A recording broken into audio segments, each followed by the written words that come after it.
Olá, Tiago Faria, tiagofaria.pt. Bem-vindo ao episódio número 51 aqui do podcast do Tiago. Um podcast onde eu tento descortinar aqui os hábitos e as melhores práticas de empreendedores, top, especialistas de diversas áreas, para que você possa implementar no seu dia-a-dia. O meu convidado especialíssimo de hoje é o Paulo Vilhena. O Paulo é um coach de empresários e executivos e é autor de não um, não dois, mas de 7 livros de negócios, incluindo o best-seller O Livro Secreto das Vendas. Olá, Paulo, bem-vindo ao meu canal. Tudo Olá, bem? Tiago. Antes de mais, muito obrigado pelo convite.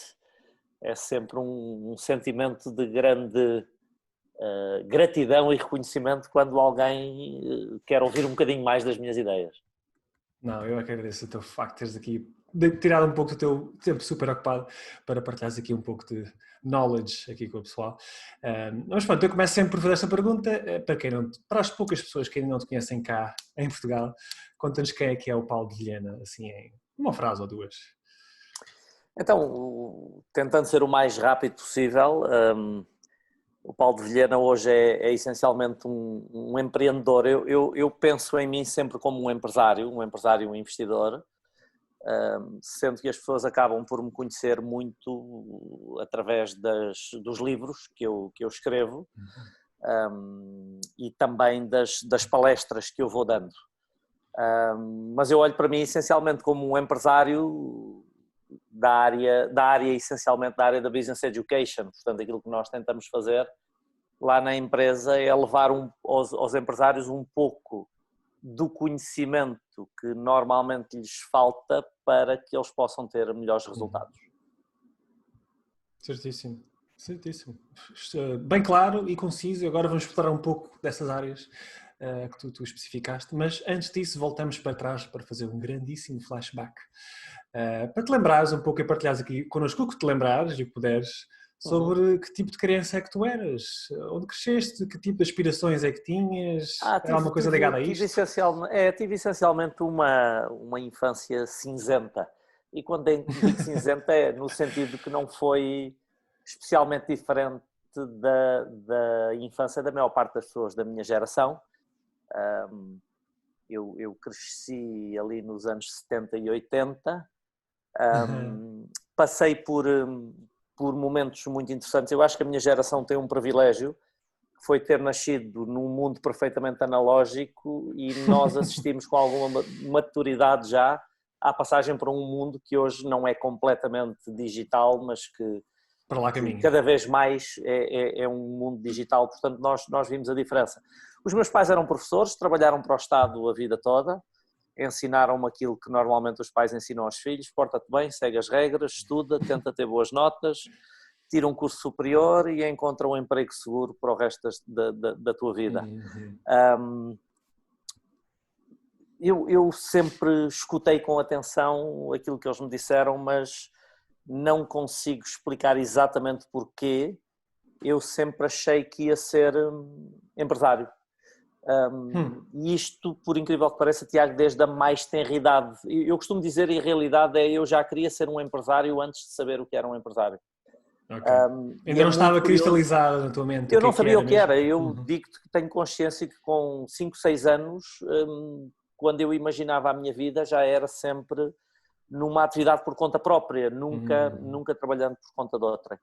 A única coisa que foi relativamente diferente da minha infância e juventude da maior parte das outras pessoas da minha geração é que eu também tive o privilégio de ter a oportunidade de uma experiência que eu acho que ajudou a forjar o meu caráter e a minha forma de estar na vida, que foi ter sido atleta de competição, nomeadamente num desporto individual. O que nos traz muitas vezes algumas características de personalidade, de atitude, de filosofia de vida, de forma de estar, que nos ajudam depois a lidar com os desafios que a vida nos vai trazendo. Terminando a história, eu acabei por me licenciar como os meus pais sugeriram e não me arrependo em nenhuma altura de ter passado por isso. E depois, numa primeira fase da minha carreira, decidi empregar-me por conta de outra, por uma questão, por um lado, de zona de conforto, por outro lado, achei que fazia algum sentido entender como funcionavam as empresas numa primeira fase, e tive uma carreira corporativa de 10 anos até depois não resistir ao chamamento da minha natureza e decidir abandonar um fantástico emprego com um fantástico ordenado e uma carreira que até aí tinha sido bastante vertical, para fazer a loucura, entre aspas, de me estabelecer por conta própria num negócio que eu na altura ainda não sabia sequer o que era. Toda a gente achou que eu estava louco e eventualmente não estava na plena posse das minhas capacidades, mas a verdade é que hoje tenho essa como a melhor decisão profissional que algum dia tomei. Abandonar um emprego dito seguro na banca para me estabelecer por conta própria. Já vamos explorar então essa decisão, mas voltando ainda um bocadinho atrás, contar só um pouco sobre a tua escolha deste curso. Portanto, os teus pais quase que te obrigaram a tirar um curso, mas porquê é que escolheste gestão, desenvolvimento e cooperação? Tem alguma explicação por trás? Foi uma escolha aleatória? Não, a minha área, eu sempre me vi nas áreas relacionadas com a gestão e a economia. Ok. Na altura ter escolhido essa licenciatura foi um pouco por questões familiares e um pouco por sentir uma pressão que eu não tenho a certeza se me foi colocada ou não hoje, mas na altura senti essa pressão. Mas a verdade é que depois dessa licenciatura inicial, toda a minha formação, mesmo superior, é feita na área da gestão ou similar. Eu fiz uma especialização em gestão de mercados e ativos financeiros, fiz uma pós-graduação em marketing internacional e mais tarde vim a fazer um MBA na Universidade Católica. Então a verdade é que a minha natureza sempre me trouxe muito para o lado da gestão. E depois então começaste a tua carreira, como disseste, na banca, não é? Exatamente. Queres-nos contar um pouco esses primeiros anos, que lições valiosas é que trouxeste desses primeiros anos que no fundo agora podes implementar e servir-te grandes São várias. Se calhar selecionar aquelas que são mais importantes para aquilo que eu faço hoje. A verdade é que eu fui parar à banca praticamente por acaso. Eu mandei currículos para um monte de lados e chamaram-me daquele banco onde fiz testes e selecionaram-me de um grupo de outras pessoas que lá estavam. E tive aquilo que eu hoje acho que foi uma felicidade, uma sorte, de ter tido a oportunidade de trabalhar quase sempre relacionado com a gestão de ativos financeiros, ou seja, eu na banca quase todos os anos que lá passei foi a trabalhar com gestão de patrimónios, com gestão de fortunas. O que por outro lado era qualquer coisa que apelava também muito à minha natureza, porque eu sempre, desde miúdo, sempre tive um desejo de construir um património material e sempre gostei de coisas boas e sempre gostei de coisas caras e embora não tivesse tanto acesso assim quando era miúdo, os meus pais eram professores, não me faltou nada, antes pelo contrário, mas não tinha acesso a nada que fosse luxuoso, nem tinha noção exatamente do que era o luxo, mas sempre tive algum apetite por essas coisas. Então o facto de, por um lado, lidar com multimilionários foi para mim uma escola importante até para aquilo que eu faço hoje, porque eu, em determinada fase, eu percebi que eles jogavam o jogo das finanças pessoais, o jogo dos negócios com regras diferentes daquilo que eu tinha visto a classe média fazer a vida toda, classe média onde eu me enquadrava, e por outro lado, o facto de uma parte importante do meu trabalho ser escolher ativos financeiros para aplicar a fortuna deles, também me deu uma sensibilidade muito grande em relação à análise dos padrões de sucesso ou de insucesso das empresas, porque como gestor de ativos financeiros, aquilo que nós fazemos essencialmente é estudar a solidez das empresas, avaliá-las e tentar perceber se faz sentido alocar uma parte da carteira dos nossos clientes a esse ativo. E, portanto, acabou por ser uma experiência que não só casava com a minha natureza, que tinha esse apetite, eu não sei onde é que eu terei ido buscar, porque nunca foi isso que eu vi à minha volta. Por outro lado, com aquilo que eu faço hoje, que é aquilo que eu sempre gostei de fazer, não é? Que é trabalhar com a criação de valor económico. Completamente. E acho que esse facto de teres trabalhado a fazer gestão de fortunas, no fundo, começaste a perceber então uma série de características comuns a estas pessoas que no fundo tinham sucesso, multimilionários, como tu dizes.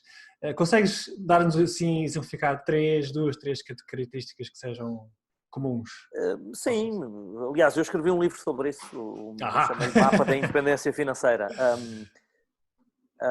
Um resumozinho. Deixa-me só, é um preciosismo, mas deixa-me só pegar aí numa palavra que tu usaste e fazer um comentário em relação a isso. Sim. Tu falaste em pessoas que têm sucesso ou tinham sucesso e a verdade é que eu também durante muitos anos associei uma parte do sucesso ou do meu conceito de sucesso à criação de um património financeiro ou com reflexo financeiro. E a verdade é que eu cada vez menos associo o sucesso na vida à existência desse património. É muito curioso, eu às vezes reflito sobre isso. É a partir do momento em que a gente constrói algum património que a gente percebe que, não é que isso não seja importante, mas que a gente percebe que o nível de gratificação que nós esperávamos obter quando lá chegássemos, afinal, não é aí que nós o vamos buscar. Ter um património é muito bom, acima de tudo dá-nos uma sensação de segurança. Por exemplo, numa situação deste género, como nós estamos a atravessar agora, a crise do Covid-19, dá-nos uma sensação de algum conforto, pelo menos pessoal, que é, nós estamos aqui organizados para uns tempos, mas não nos dá uma sensação de gratificação integral, ou pelo menos a mim não me deu, como eu imaginava antes de ter esse património que iria obter. Então, talvez sucesso, ou a parte financeira seja uma parte do sucesso, uma componente apenas. Exatamente. Mas é muito mais pela interpretação emocional daquilo que nós fazemos desse conforto financeiro do que o conforto financeiro propriamente dito. Então, essa nota eu precisava de fazer. O que é que eu aprendi que esses multimilionários fazem de uma forma diferente da classe média e da pessoa comum? De uma forma mais objetiva possível, eles jogam o jogo com uma estratégia diferente. Ou seja, por exemplo, eu costumo distinguir, e isto é uma lição que hoje em dia depois eu percebi que aparecia em vários livros. Por exemplo, os pobres ganham o dinheiro com esforço, com trabalho e gastam todo o dinheiro que ganham. Portanto, se nós fizéssemos uma conta de exploração de um pobre, tínhamos o salário que ele obtém, o salário ou qualquer coisa equivalente a um salário, portanto aquilo que ele consegue da remuneração das suas horas de trabalho, e depois tem uma lista de despesas, tem renda da casa, tem comida, tem o resto de todas as outras despesas básicas que ele tiver. A classe média já é diferente, porque a classe média tem acesso a crédito. E eu às vezes brincando, mas falando a sério, costumo dizer que a melhor coisa de ser pobre é que ninguém nos empresta dinheiro. Porque o acesso a crédito cria-nos um terrível problema do ponto de vista das finanças pessoais.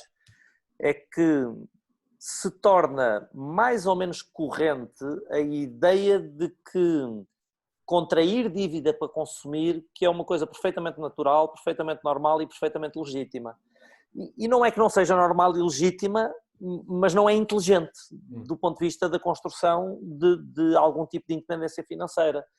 Porque a partir do momento em que eu começo a contrair dívida, significa que eu estou a comprar coisas que eu ainda não posso pagar, e significa que a partir do momento em que essa dívida é contraída, uma parte significativa de tudo aquilo que eu ganho é aplicada em pagar coisas que eu já comprei, que eu já consumi, que eu já usei. Então, muita gente, uma parte daquilo que ganha é para pagar as férias do ano anterior, é para pagar o sofá que já tem na sala, é para pagar a televisão que já tem na sala, é para pagar o carro que já conduz há 2 ou 3 anos. E depois o mais engraçado é que no caso dos carros, a pessoa acaba de pagar o crédito do carro e aquilo que faz é, em vez de ficar desonerado, não contrai outro crédito a mais 4 ou 5 anos para ter outro carro novo. E por aí fora, não é? Nós passamos a ganhar para pagar aquilo que já consumimos. Portanto, estamos a usar o nosso dinheiro no passado. Completamente. Aquilo que eu percebi que as pessoas que atingiam a independência financeira, e eu não quero chamar-lhe ricos, até porque a palavra não é bem vista no nosso país, embora eu não tenha nenhum problema com ela, mas aquilo que eu percebi que as pessoas que atingiam algum nível de conforto financeiro e de independência financeira ou pelo menos segurança financeira, faziam, era, por um lado, não ganham apenas dinheiro com o seu esforço, elas entendem que há rendimentos não passivos, mas alavancados, ou seja, rendimentos que não decorrem do número de horas que eu tenho disponível. Por exemplo, se eu comprar um imóvel e arrendar esse imóvel, alguém paga para lá viver e isso não depende do número de horas que eu tenho disponíveis no dia. Se eu comprar ações de uma empresa, há uma parte dos lucros dessa empresa que reverte a meu favor sem que eu tenha que disponibilizar horas para isso. Eu disponibilizo eventualmente horas para ir analisando se a empresa continua de boa saúde e se eu posso confiar em ter lá o dinheiro, mas não horas de trabalho, não horas de esforço direto. Então, as pessoas que atingem esses níveis de segurança financeira acabam por criar uma pool de várias fontes de rendimento à sua volta, que não decorrem forçosamente e diretamente do seu esforço e da sua hora de trabalho, e aquilo que fazem com os rendimentos gerados por essa pool de rendimentos é comprar mais ativos que geram mais rendimentos. Então, Tiago, tu imagina um ciclo virtuoso, em que eu faço dinheiro com os meus ativos e esse dinheiro que eu faço com os meus ativos eu uso para comprar mais ativos que fazem ainda mais dinheiro. Então nós temos um ciclo virtuoso que no longo prazo cria uma aceleração exponencial.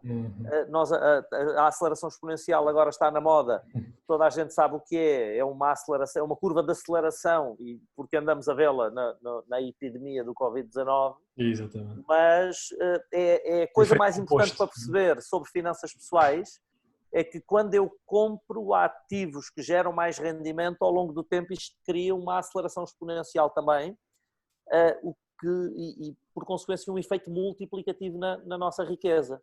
E portanto estas pessoas acabam por gastar sempre muito menos do que aquilo que ganham e investem sempre a diferença.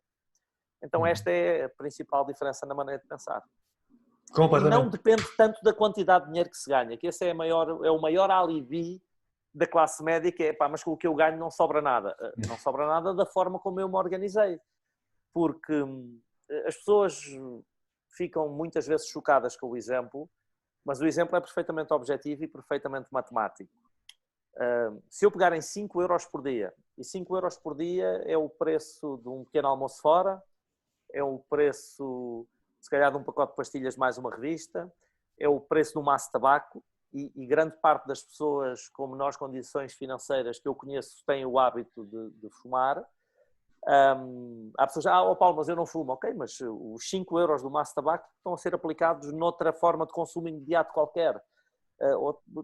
Portanto, estes 5 euros por dia, se eu os aplicasse durante 40 anos, a 10% ao ano, que é a rentabilidade média que nós podemos conseguir com imóveis ou com o mercado acionista, dá cerca de 1 milhão de euros no final da minha carreira. Portanto, a verdade é que depende muito mais da disciplina, de eu conseguir tirar de lado um valor que eu estou a consumir de outra forma qualquer, não na manutenção básica da minha sobrevivência.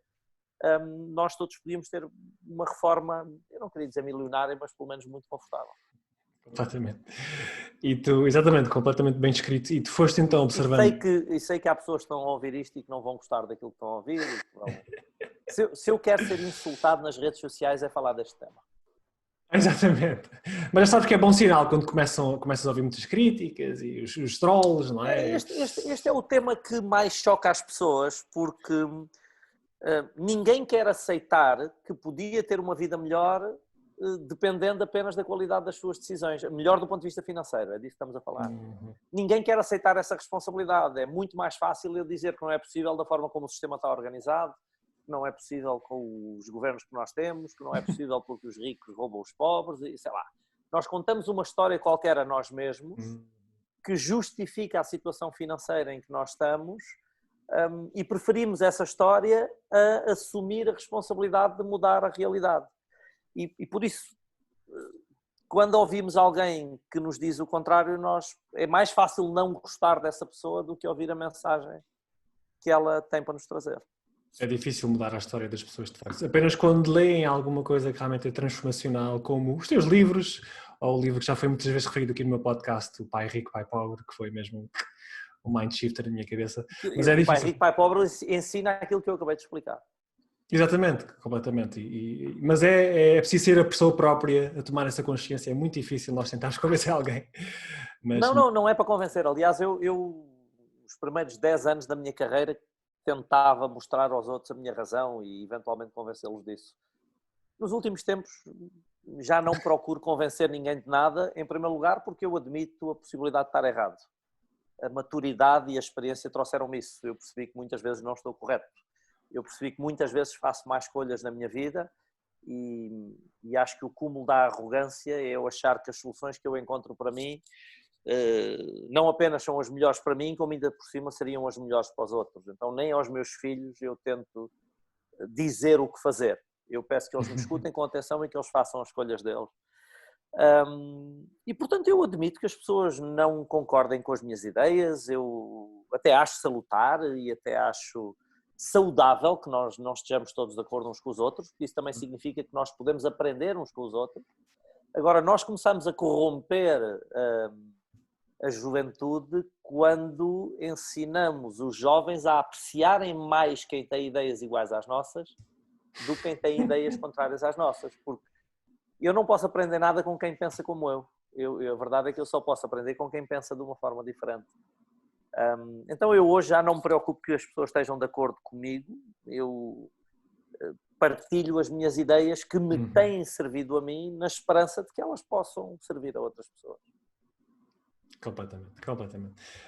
E tu foste então aprender essas características durante a tua estadia na banca, mas a partir de que momento é que isto começou então a alimentar cada vez mais o bichinho para tu tentares arriscar por conta própria?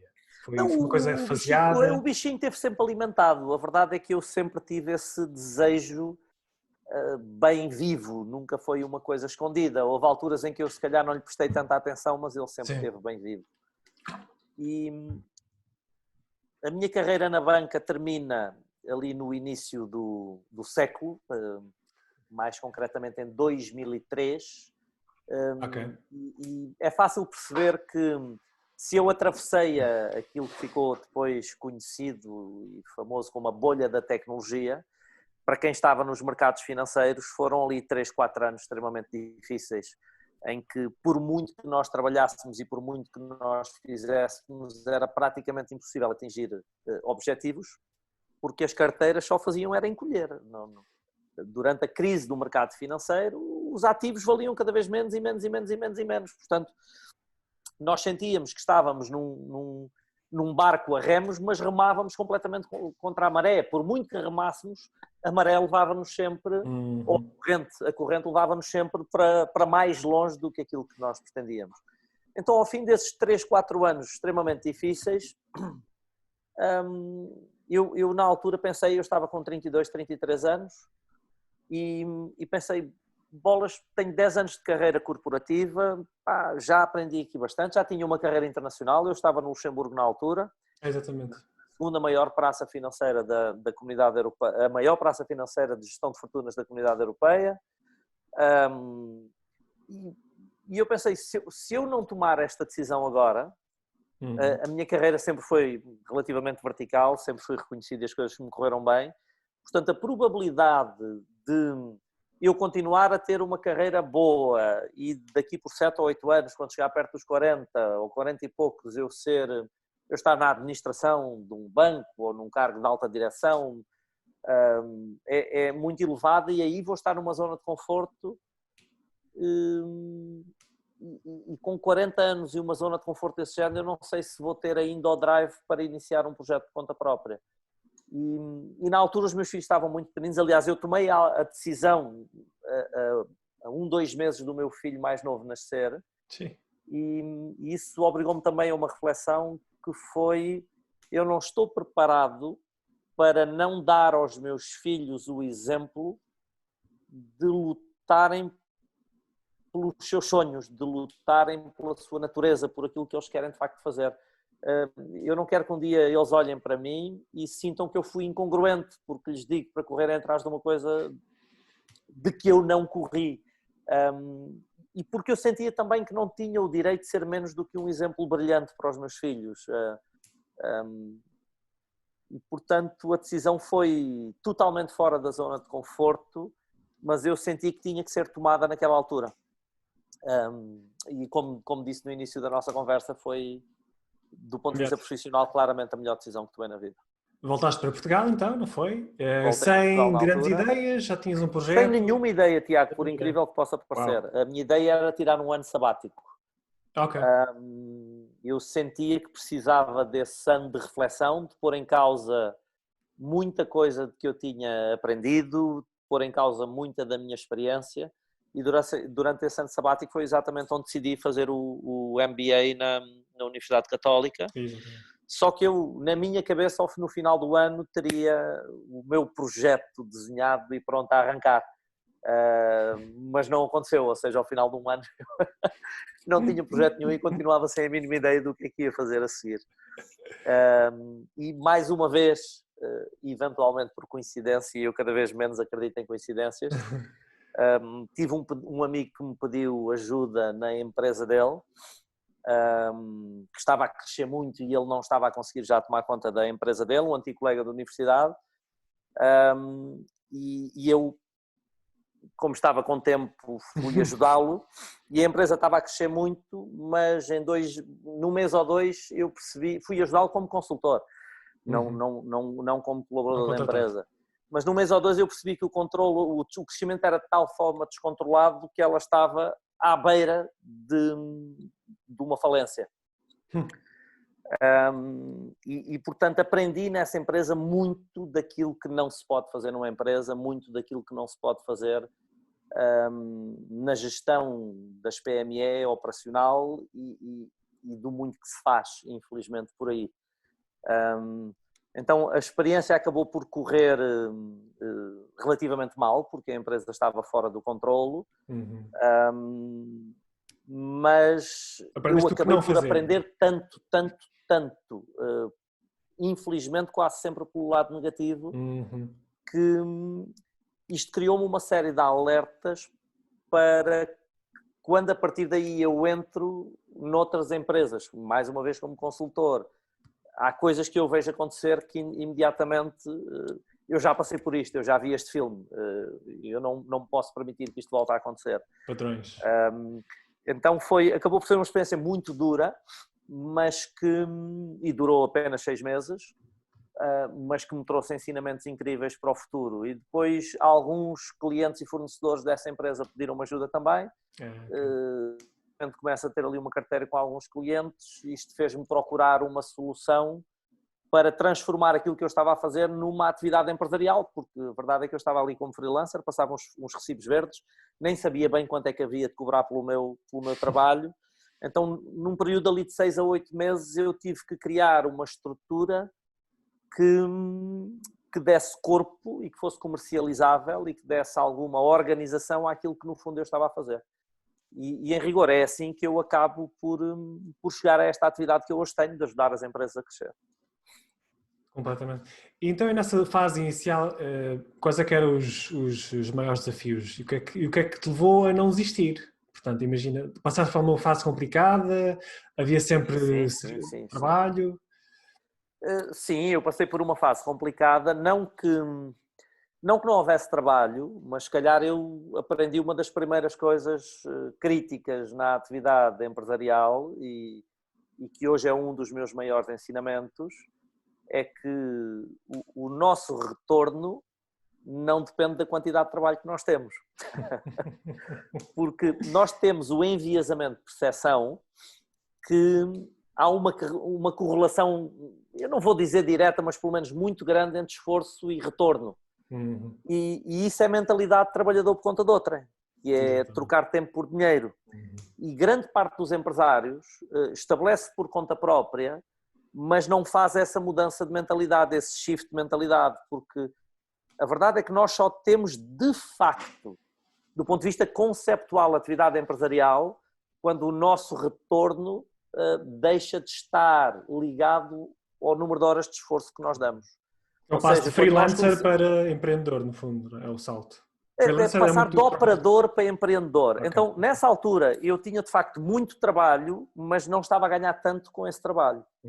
Então eu tive que aprender a noção da alavancagem.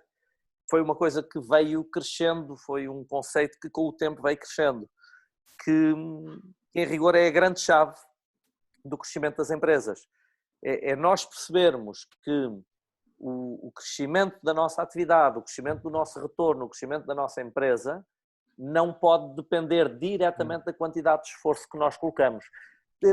É preciso ter muito cuidado com aquilo que com a interpretação do que eu estou a dizer, Tiago, porque em nenhum momento eu estou a dizer que é possível fazer crescer uma empresa sem esforço. O que eu estou a querer dizer é que o número de horas de esforço a que eu tenho acesso é muito curto. 8, 10, 12, 14, qual é o limite? 5, 6, 7 dias por semana? Eliminar as férias? Ou seja, eu posso trabalhar 7 dias por semana, 14 horas por dia e não ter férias, mas o delta daí para 8 horas por dia, 5 dias, não é um delta assim tão grande. Vamos dizer que eu no máximo consigo trabalhar o dobro, mas eu não posso apenas dobrar o crescimento das vendas da minha empresa, eu tenho que o multiplicar. Então eu tenho que aprender a desmultiplicar o meu esforço, ou seja, desmultiplicá-lo através do esforço da minha equipa, dos meus colaboradores, não apenas do esforço deles, mas das competências deles, através da qualidade das minhas decisões e pronto, e continuar a explicar isso é mais um livro, que é o próximo que eu vou escrever, que é exatamente... Já tem o nome, não? Vai-se chamar Alavancagem. Alavancagem. Que é o grande estrangulamento que eu percebi que existe nas empresas. Portanto, aconselhas sempre o mais cedo possível. O mais cedo possível, começar logo a tentar alavancar o teu Não, é uma questão de mentalidade, Tiago. É perceber que quando nos estabelecemos por conta de outrem, que nós não temos alternativa. Porque é preciso ter noção das estatísticas. Menos de 1% das empresas que são abertas no mundo passam do 1 milhão de faturação. E aqui estamos a falar de $1 milhão /euros. Não é? Portanto, temos uma questão de dimensão. Porquê é que as empresas não passam do 1 milhão de faturação? Porque o empresário não tem mais horas disponíveis. Ele faz depender o crescimento da atividade do número de horas que ele tem.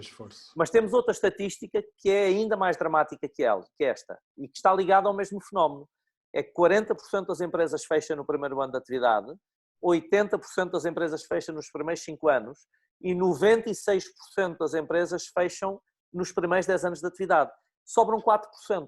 Agora repara, Tiago, estes 4% sobrevivem. Eu não falei de prosperar. E isso prende-se exatamente com esta questão de falta de alavancagem. O empresário, o fulano estabelece por conta própria, mas continua a ter mentalidade de trabalhador por conta de outrem. Continua a confundir ser ativo com ser produtivo, continua a preparar a empresa para que ela lhe alimente um determinado estilo de vida, ou seja, para que ela lhe pague um salário, mais alto ou mais baixo, mas orienta-se em função do salário, quanto é que ele consegue tirar para ele,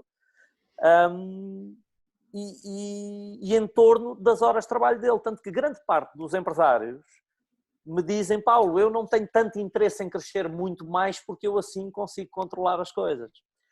Aquilo que eles estão a dizer é que eles sentem segurança, que é uma ilusão, mas eles sentem-se seguros se conseguirem controlar o que acontece no nível mais baixo do organograma, controlar diretamente.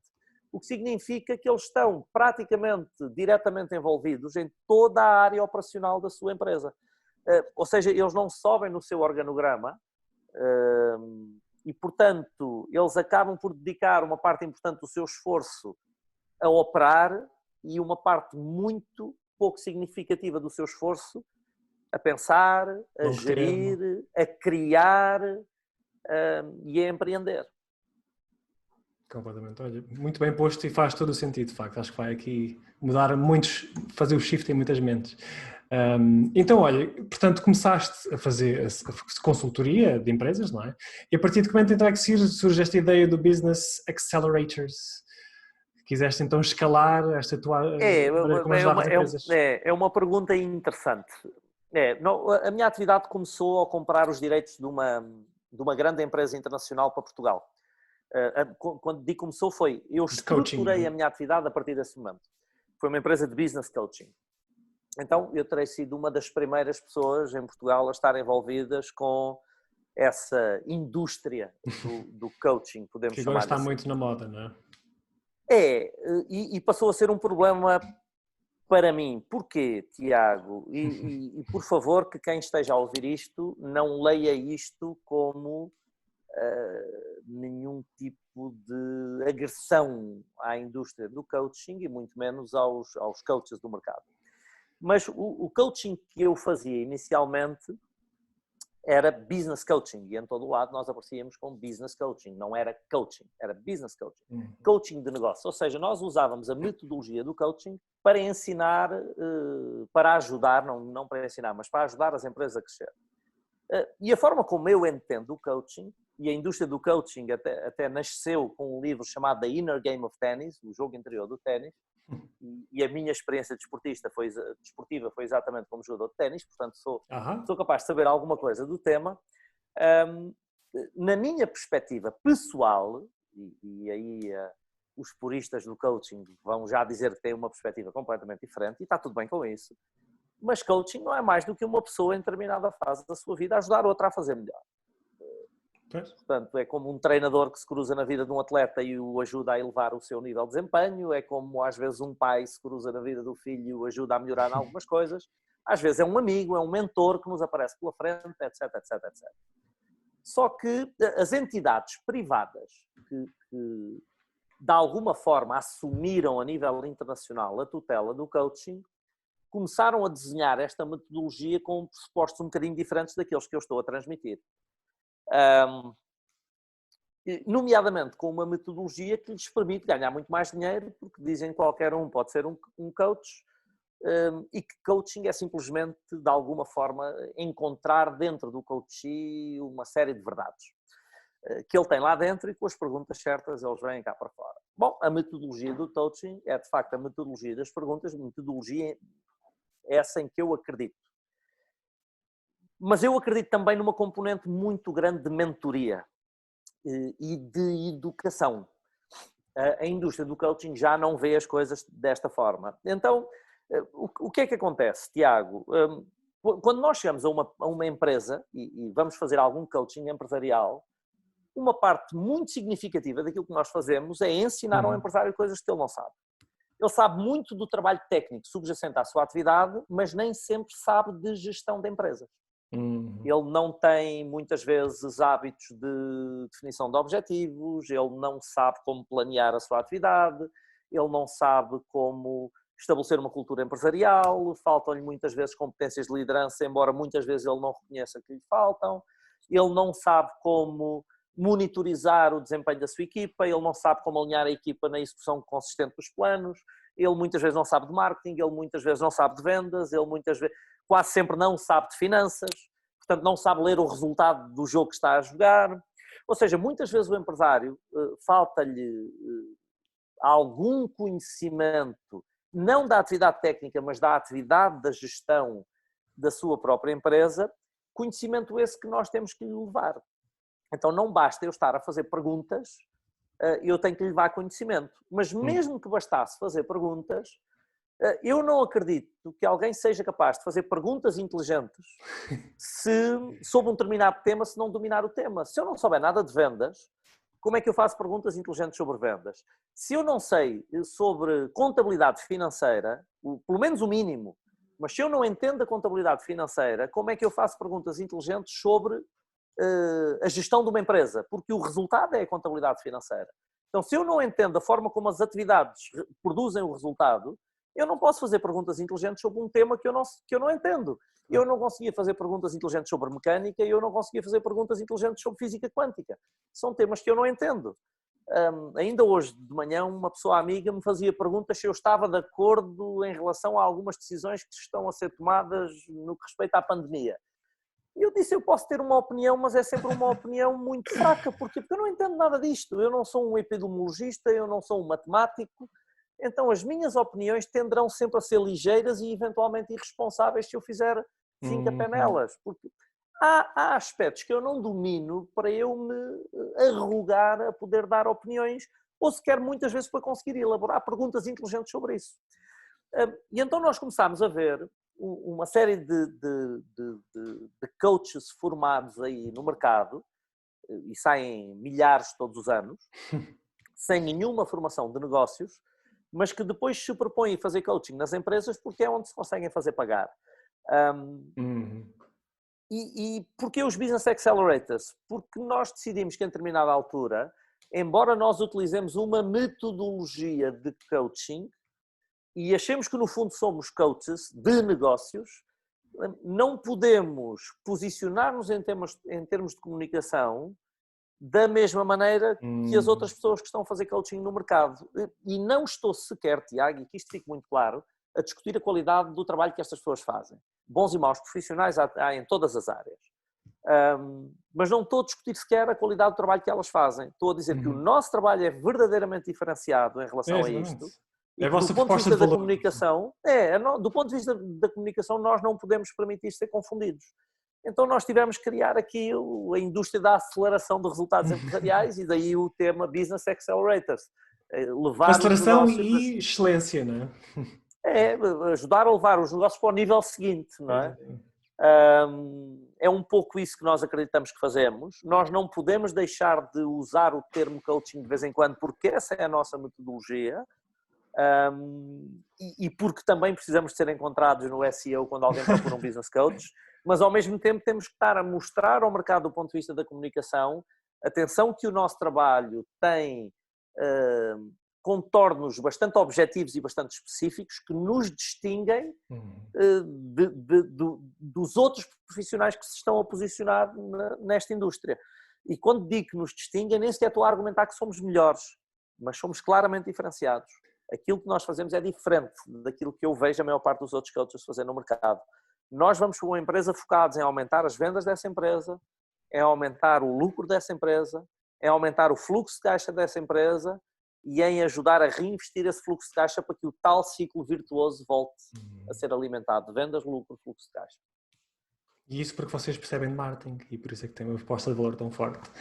Outra lição que estás a dar subconscientemente. Nós somos generalistas na nossa empresa e fazemos questão de ser generalistas. Qualquer um dos nossos consultores, business coaches, quando entra numa empresa, ele está habilitado para discutir qualquer uma das áreas da empresa. Ele pode discutir marketing, estratégia empresarial, liderança, contabilidade de gestão, contabilidade financeira. Ele não é um especialista de nenhuma dessas coisas. Eu não sou um especialista de nenhuma dessas coisas. Eu tenho orgulho em ser um generalista, ou seja, em saber discuti-las todas. Sei um bocadinho de todas essas coisas. Perfeito. Paulo, estamos quase a chegar aqui ao final. Se os nossos ouvintes, então, hoje, aqui, nestas 45 minutos que passámos aqui hoje, tivessem que levar um insight-chave desta entrevista para casa e que pudessem implementar já, agora, hoje, qual é que tu partilharias com o nosso... Bom, nós podemos aqui ter ouvintes de diferentes áreas, não é? Talvez algumas pessoas que estejam a ouvir este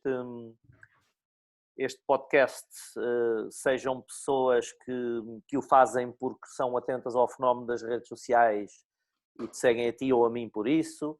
Pode ser que sejam empresários, pode ser que sejam profissionais liberais, pode ser gente das vendas, porque um dos rótulos com que eu tenho que me bater todos os dias é o rótulo das vendas, que veio de eu ter escrito o livro Secreto das Vendas, que é o livro de vendas mais vendido sempre em Portugal, e é uma bênção e uma maldição ao mesmo tempo, porque é uma bênção no sentido em que me fez conhecido e me deu uma reputação quando eu não tinha, mas é uma maldição porque me colocou o rótulo das vendas, quando aquilo que nós fazemos é muito mais do que apenas as vendas.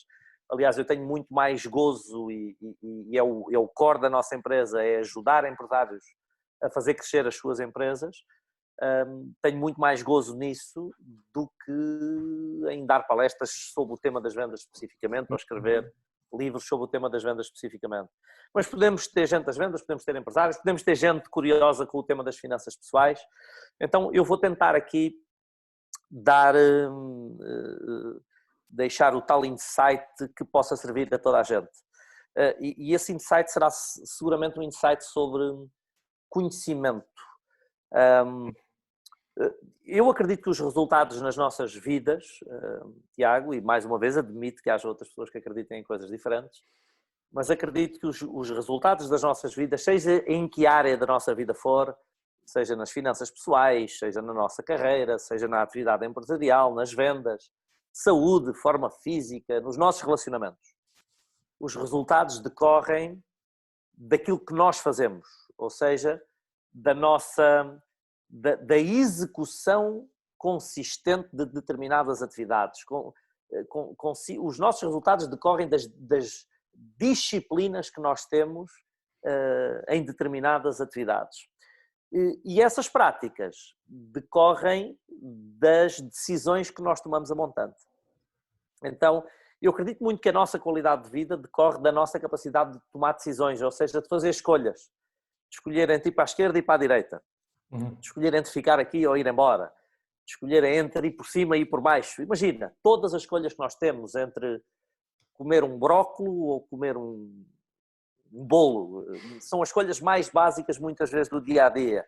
Entre ser simpático e sorrir ou ser agressivo e indelicado com outra pessoa. Então acredito que vem da consistência destas escolhas que nós fazemos. E eu aprendi ao longo da vida que a minha capacidade de fazer escolhas deste género, de tomar decisões deste género, escolhas que alinham a consistência de um determinado nível de disciplinas, decorre da minha maneira de pensar, decorre das ideias que eu tenho na cabeça, decorre da minha filosofia de vida, da minha forma de estar. Então eu aprendi, e para mim tem servido, que a minha capacidade de fazer escolhas aumenta a cada livro que eu leio, a cada conversa interessante que eu escuto, de cada vez que eu dou atenção a alguém que tem ideias diferentes das minhas, de cada vez que eu paro para ouvir um podcast como este ou como outro, de cada vez que eu coloco um bom vídeo no YouTube, que eu vejo... Na televisão eu não encontro assim tanta coisa de qualidade, mas às vezes há alguns programas educativos que nós podemos procurar. Então, procurar informação/formação sempre foi a chave na minha vida pessoal para resolver qualquer tipo de problema. Até questões de saúde eu já resolvi assim. Houve uma altura em que eu estive seriamente doente e durante 6 meses só li livros de saúde. E consegui ultrapassar uma situação que os médicos diziam que não era à partida ultrapassável. Então, para dar este exemplo de que até muitas vezes na saúde, se nós formos à procura, se nós formos estudar, se nós tentarmos coisas diferentes até encontrar aquilo que pode funcionar para nós, eventualmente acabaremos por atingir o resultado que nós procuramos. Então, a minha recomendação é sempre que as pessoas investam em conhecimento, nomeadamente nesta altura em que estamos todos a atravessar uma altura difícil e que vem uma aí, se calhar ainda pior a seguir. Aquilo que eu tenho tentado é alimentar-me de conhecimento. Eu começo todos os dias por ler um bocadinho, começo todos os dias por procurar algumas respostas, começo todos os dias por procurar algumas das pessoas que eu tenho tido como referência na minha vida e procurar o que é que elas publicaram, o que é que elas têm escrito ou pensado ou gravado e que eu ainda não acedi, para me alimentar um bocadinho da sua filosofia, da sua forma de estar, porque sei que isso me vai ajudar a lidar com algumas das dificuldades que vão estar aí. Aquilo que eu tenho dito a toda a gente é exatamente isso. Se vocês têm que estar em casa, aproveitem para se alimentar intelectualmente, leiam bons livros, venham para a internet, não para estar apenas a trocar mensagens nas redes sociais, não que não seja legítimo fazer isso, é óbvio que sim. Agora, há nas redes sociais muita informação/formação que eu posso aceder, uma é gratuita, outra é necessário algum investimento, mas que as pessoas aproveitem o seu tempo disponível para trabalhar na sua filosofia, na sua forma de entender a vida e, por consequência, melhorar a sua capacidade de fazer escolhas. Excelente conselho, Paulo. Olha, nos últimos anos criaste algum novo hábito que tenha melhorado drasticamente a tua vida, para além de estudares e de tentar formar-te muito? Alguma coisa que tenha mudado? Vários. Eu tento trazer novos hábitos de qualidade para a minha vida constantemente. E já agora uma coisa importante que eu percebi, Tiago, que eu aprendi, que eu depois partilho muitas vezes nos meus cursos, é que muitas vezes nós tentamos trazer novos hábitos para a nossa vida e não conseguimos. A pessoa diz, agora que eu vou, sei lá, vou tornar-me vegetariano, ou agora eu vou começar a fazer exercício físico todos os dias. Agora eu vou começar a ler um livro por mês. Ou seja, a pessoa quer trazer um novo hábito porque acredita que isso a vai ajudar com alguma coisa, mas ao fim de, às vezes, 1, 2, 3 semanas, a pessoa percebe que não conseguiu introduzir essa disciplina na sua vida. E aquilo que eu percebi muito cedo, Tiago, e que eu tento explicar depois a toda a gente, é que a desculpa do eu não tenho tempo é a melhor desculpa do mundo. E é a melhor desculpa do mundo porque é real. A verdade é que nenhum de nós tem tempo. As pessoas perguntam, Paulo, como é que tu lês um livro por semana? Como é que tu lês 1h30 por dia? Eu não tenho tempo. E a minha resposta é, eu tenho as mesmas 24 horas do que tu. Se eu estou a aplicar 1h30 do meu dia a ler, é porque não estou a aplicar essa 1h30 noutra coisa que tu aplicas. Tu tens que perceber o que é que tens que abdicar para dedicar 1h30 à leitura. Paulo, como é que tu treinas todos os dias? Porque eu tenho o hábito de fazer exercício físico diariamente. Eu não tenho tempo para treinar todos os dias. Não, a hora e meia que eu aplico a treinar todos os dias, essa pessoa está a aplicá-la de outra forma. Ou seja, nós temos todos 24 horas, então nenhum de nós tem tempo para uma nova disciplina. Nós precisamos sempre de parar com alguma das coisas que fazemos para iniciar uma disciplina nova. Eu tive que deixar de ver televisão para começar a ler 1h30 por dia. Porque quando eu comecei a querer ler um livro por semana, eu não conseguia nunca. Porquê? Porque eu continuava a querer ver as minhas séries na televisão. Eu percebi que tinha que parar com uma coisa para introduzir outra no lugar dessa. E todos os hábitos novos que nós precisamos trazer, ou queremos, ou decidimos trazer para a nossa vida, é crítico que nós entendamos que há uma coisa que tem que ser parada para essa coisa ser introduzida. Espetacular. Focando aí nesta parte dos livros, se tivesse que oferecer algum, nestas áreas de empreendedorismo, negócios, qual é que escolherias e porquê? Eu não consigo não ser... Eu não gosto de ser parcial, mas não consigo não ser parcial quando a pergunta é essa, Tiago. Ok. Porque há um livro que sintetiza praticamente tudo o que eu aprendi sobre negócios, nomeadamente do ponto de vista da gestão do negócio até hoje. E foi um livro que eu obviamente escrevi, não é? Se sintetiza o que eu aprendi, fui eu que o escrevi. Exatamente. Então, para quem tem atividade por conta própria, eu acho que uma das melhores leituras que a pessoa pode fazer é os 12 Desafios do Empreendedor. Okay. Foi o meu último livro. Se a pessoa tem atividade por conta própria, não pode deixar de ler, quando eu lançar, que há de ser daqui por um ano e qualquer coisa, a alavancagem. O tal da alavancagem, não é? É tudo uma questão de alavancagem. Quando é que vai ser o lançamento? Não sei, porque ainda nem o comecei a escrever. Nas teclas. Não, ele está todo desenhado aqui dentro. É o mais difícil, Tiago. Ele está todo desenhado aqui dentro e o conteúdo está feito de uma ponta à outra e amadurecido. Então agora é tudo questão de ir teclar, que é a parte mais chata de todas. Exato, muito bom. Para mim que não sou escritor, não é? Pois, se não és escritor e não gostas... Às vezes apresentam-me como escritor e eu fico chocado, porque eu não consigo ver-me como um escritor. O outro dia, uma pessoa que me conhece cruzou-se na rua comigo. Paulo, tu és escritor? E eu disse, eu nem sei o que é de responder a isso, porque se os meus pais, que são os 2 linguistas, me ouvissem dizer que sou escritor, eu acho que iam bater-me, não é? Porque eu não consigo considerar-me escritor. Eu até digo às pessoas, eu não sei escrever. Os meus livros valem pelas ideias, não pela forma. E preciso sempre de alguém que dê um jeitinho na forma como eu escrevi para as ideias serem inteligíveis. Então, para mim, a parte de escrever, eu não sou um escritor, eu sou eventualmente um pensador. Eu penso sobre modelos sintetizador que possam ser aplicados nas empresas para as ajudar a crescer, mas a capacidade literária, os meus pais tê-la-ão, eu não nasci com esse dom. Ui, se gostasse já ias nos 21 livros, pelo menos, não é? Olha, Paulo. Não sei porque não decorre a nossa capacidade de produzir livros, decorre da nossa capacidade de ter ideias, não tanto de escrever, até porque quase todos os livros de negócios, não sei se tu sabes isso, Tiago, ou se quem nos está a ouvir sabe, mas quase todos os livros de negócios são escritos por ghostwriters, ou seja, não é o autor que os escreve.